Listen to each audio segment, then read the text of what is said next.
So welcome to our Living Holacracy series. I'm Deborah Boyer, a partner at Holacracy One, and this is an interview series with people who are using and living and working in a holacracy-powered system. And I'm delighted today to welcome our guest, Stephan Jenner from Perth, Australia. Welcome, Stefan. And Thank you, I Deborah. just invite you to begin by telling us a little bit about your current practice of holacracy. What's the focus of your organization and the roles you fill, just to help us orient to who you are and what you do. Okay, so I run an IT services company. We've got about 20,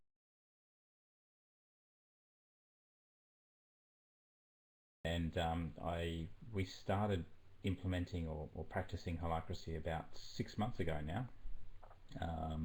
We've rolled it out to the entire organisation. We have a number of circles that we work in, and I fulfil multiple roles as you do in a holacratic organisation, from lead link of our partnership circle through to one of my fun roles. Two fun roles are process evangelists, so that has the responsibility for the actual implementation of holacracy, as well as helping generate process driven, etc.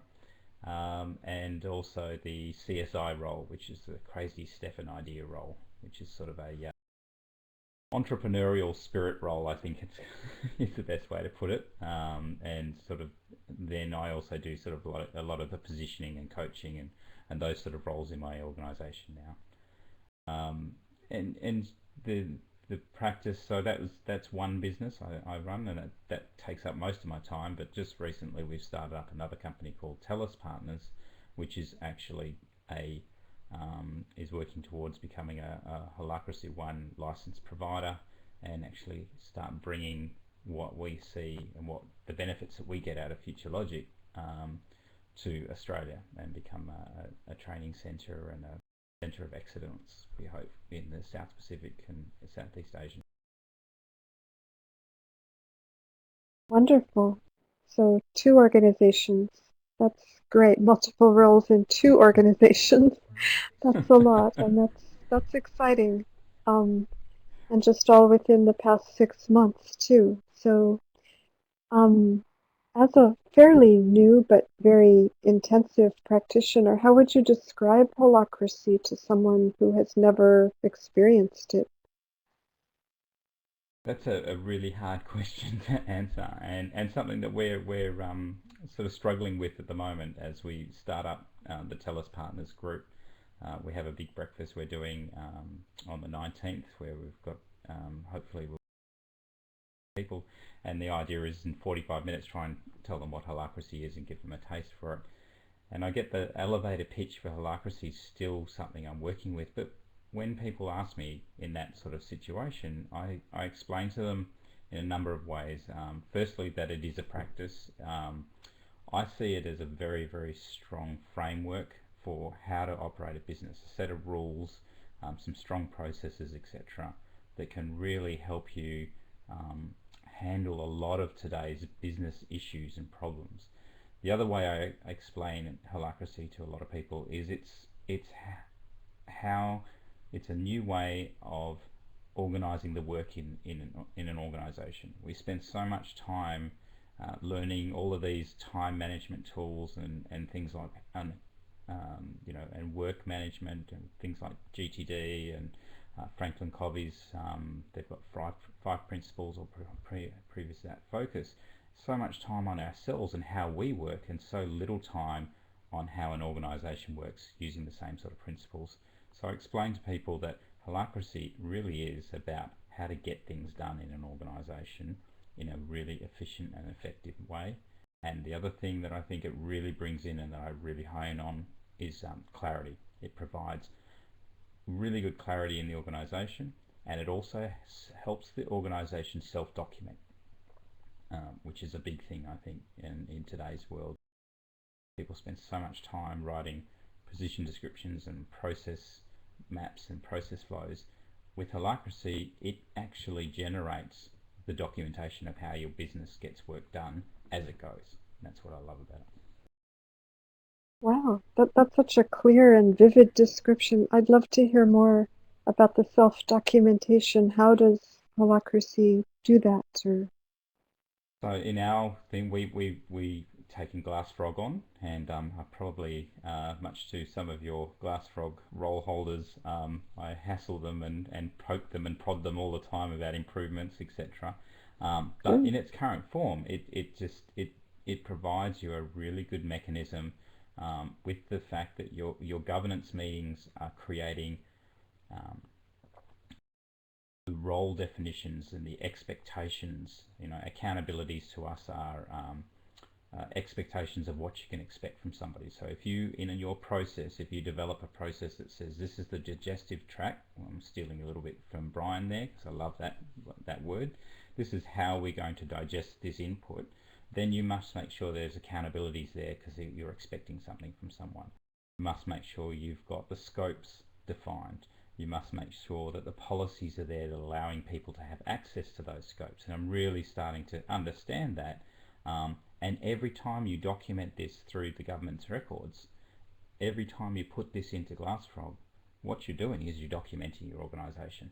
You're developing your process maps, and one of the next steps that we're working on is a process map that actually just points to Glassfrog and says, right, when the input comes in, here's the accountability that's against this role, and that's what they do.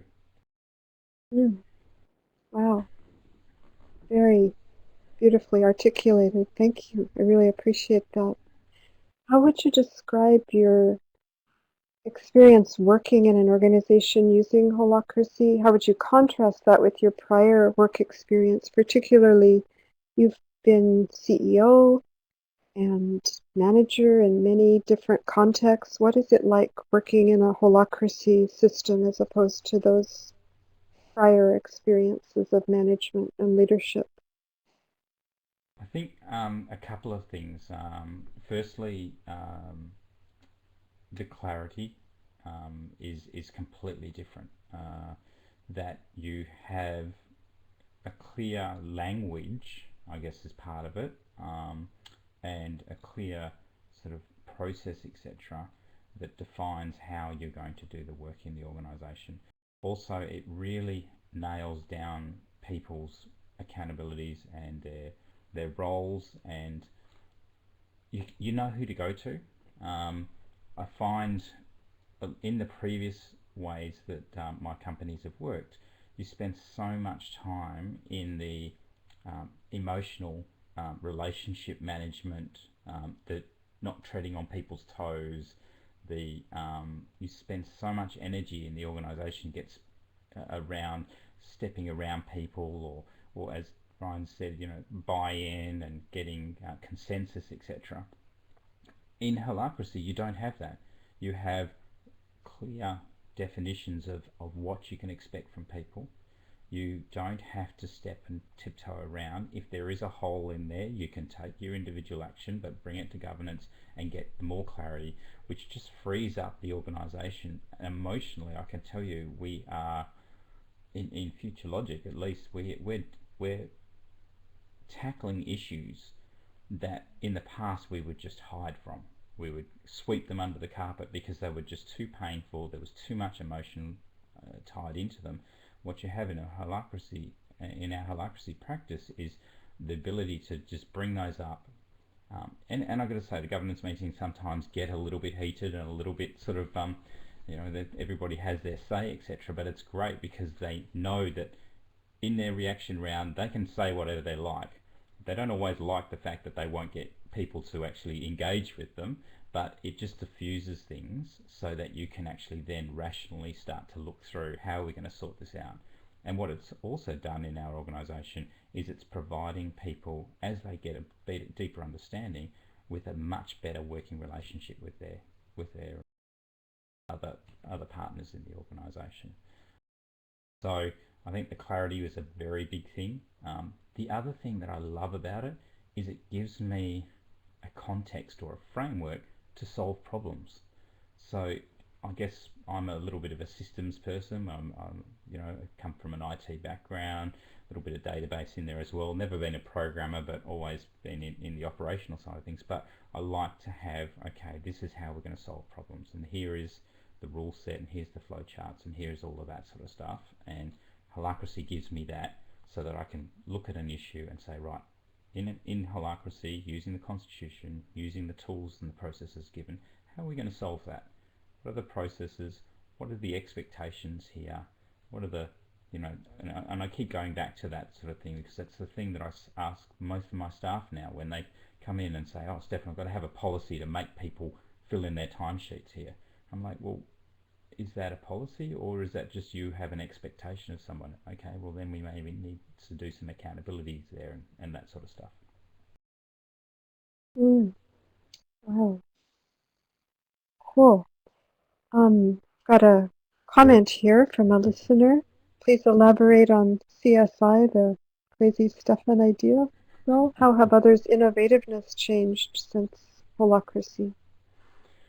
Um, that's a good question. This CSI has always been something that we've had in the organisation, and most people roll their heads in the past about it because it usually meant a massive emotional drain on people, etc. Now we've decided or defined that there is a thing called CSIs or Crazy Stefan Ideas, and there's actually another person in the organisation who's vying to take that role off me. Luckily, his name is Shaq, so it still will be a CSI. But what it's done is it's really enabled me to focus and say, right, what am I really trying to achieve under here? It's a bit about the purpose. It's a bit about looking at opportunities, etc. But then what do I do with them? In the past, I would come up with these crazy Stefan ideas and I would chuck it at everybody and say, we've got to do this and off we go. Okay. Now I have a little bit more sort of a defined scope around that, and I say, right, this is what I'm going to do, and the output, this is what people can expect from me under my CSI role, and this is where I then take it to. And what we've actually done is just recently in our organisation, and we're a services business, a computer managed services business, we've created a product circle, and that circle is responsible for developing products and we've seen that there are certain things in our company that are actually products and they've never been owned by people. And in that circle, there's a new product development, and then each of the products gets a product owner that then becomes responsible for pricing of them and all this sort of stuff. And it's created so much clarity, but also given the CSI role a place to take those ideas now. So they then go to new product development, who has a very defined set of criteria about whether that becomes a real product or not, or whether they can just turn around to the CSI role and say, look, great idea, loved it, but it's not going to work for us. Okay, and that allows the CSI role to then come up with other crazy ideas, and not have to worry about taking them all the way through to market, etc. And also the organisation doesn't get indigestion by trying to absorb all of these sort of things, etc. I hope Mm, that answers the question. ah, so there's more clarity, more creativity, and better digestion, less indigestion. That's That, right. I that's don't need really cookies cool. as much. Yeah, right. And it also sounds like there's clear definition between role and soul, between the people and the roles, the organization itself. There's that consciousness developing. There's another Yeah, question. Oh, go ahead. Did you want to say something about that? yeah. The look, we're still young in our implementation, and two of our sub circles, the services and the project circle, really are only three governance meetings in. But I Hmm. can tell you, the last governance meeting, I was so proud of them because they're just getting it now. They're bringing those things to the table. They are actually seeing that there's a definition change between role and soul. People are starting to get to the fact that they aren't owned by the circle, the roles are. And we've just recently gone to the step where people have now got roles in different circles. Whereas in before, we did the traditional thing, create a circle around the services group, and there's a bunch of people. But we've now sort of divorced that, and and the emotional it has changed the emotional tone in the organisation. There is a freeing of it. I mean, we've still got our detractors. So 6 months in, you've got a couple of people, turning around saying, "Oh, this is just allowing people to create scopes and take over property, etc." But when you turn around and point to the constitution and say, "Well, they have the ownership of that property, but they can't actually stop you from accessing it. They have to have valid reasons if you have to satisfy the objection rules and all of that sort of stuff." Um, the emotion is that, especially some of the younger guys are now getting involved. They're now really physically looking at their work and how they do their work and saying, "Do I have responsibility here? I know I'm going to make the organisation better if I can better define how my role works and whether I should be expecting things of others' roles," to the point where it's starting to be the traditional managers are actually starting to get a bit of pushback um, from that. Wow. Yeah, yeah. So the Yeah. traditional managers in the organisation are starting to go, well, are getting pushback from their employees in the past and saying, well, no, that's not my role now. I've got this, etc. And the secretaries have been the first ones to do it. They're turning around saying, you can't just make changes to the government's records. Wow. So some big changes and pathways to digest the tensions that arise from it, too, it sounds like. And that's a lot to hold and shepherd through. So commend There you. was a big fear Yeah. when we first started it by some of the older people in the organisation about, oh, this is just going to give people an opportunity to turn around and say, that's not my job. Um, Hmm. and, you know, that just allows you to start to say, well, look at that and that mirror that gets held up to yourself and say, well, what's really your fear there? Is it that you only expect that people will do stuff because you in the past have just used fear? Um, and you know, we haven't seen that. We haven't seen that people turn around and say it's not my job. What I am encouraging is for them to say that, but then of course still do the work if it needs to be done, if it hasn't been defined, etc. Take the individual action, but consciously turn around and say, well, that's not actually my job, but I am actually going to do this under individual action to help the organisation go forward. And I think we need to bring this to governance to get a better clarity and definition of Mm, work. great. Sounds really healthy.